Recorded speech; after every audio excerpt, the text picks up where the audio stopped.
வாக்குறுதி அப்படின்னா நம்ம வந்து ஒன்ஸ் ஆட்சி பிடிக்கும்போது பிடிச்சதுக்கு அப்புறம் நம்மளால என்ன பண்ணுவோம், என்னெல்லாம் நாங்க பண்ண போறோம் அப்படிங்கறத வந்து ஃபர்ஸ்டே அதாவது சொல்றது தான் வந்து வாக்குறுதி. நான் இதெல்லாம் பண்ண போறேன், ஸோ நீங்க எனக்கு ஓட் பண்ணீங்க அப்படின்னா, என்னைய ஓட் பண்ணீங்கன்னா ஆஃப்டர் நான் வந்து வின் பண்ணதுக்கு அப்புறம் நான் வந்து இந்த இந்த நான் சொன்னது எல்லாத்தையும் செய்வேன் அப்படிங்கறது பேர் தான் வாக்குறுதி. அரசியல் கட்சிகள் கொடுக்குற வாக்குறுதியை செய்யறாங்களா? செய்யறாங்க, எந்த கட்சியா இருந்தாலும். இந்த கட்சி தான் இல்ல செய்யறாங்க. பட் ஆனா எப்போ செய்யறாங்க அப்படின்னா அட் தி எண்ட், அவங்க சொன்ன மாதிரி அட் தி எண்ட், அதாவது அடுத்த எலெக்ஷன் வரும்போது நான் வின் பண்ணணும் அப்படிங்கறதுக்காண்டி அட் தி எண்ட் செய்யறாங்க. அப்படி செய்யும் போது மக்களுக்கு ஓகே செஞ்சுட்டாங்க அப்படிங்கிற ஒரு மைண்ட் செட் வந்து திரும்பியும் அவங்களே ஓட் போடுவாங்க அப்படிங்கிற ஒரு மைண்ட் செட்ல அட் தி எண்ட் செய்யறாங்க.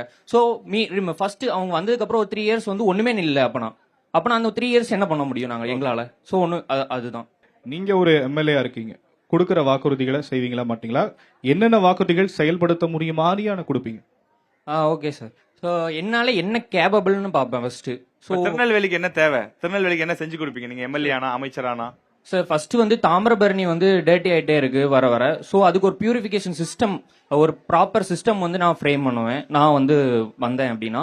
செகண்ட் திங் வந்து நிறைய மர்டர் நடக்கு. ஸோ அதை நடந்ததுக்கு அப்புறம் அதை நடக்க விடாம தடுக்கிறது தான் வந்து ஒரு குட் இது. ஸோ அதனால வந்து நான் நடக்க விடாம தடுப்பேன்.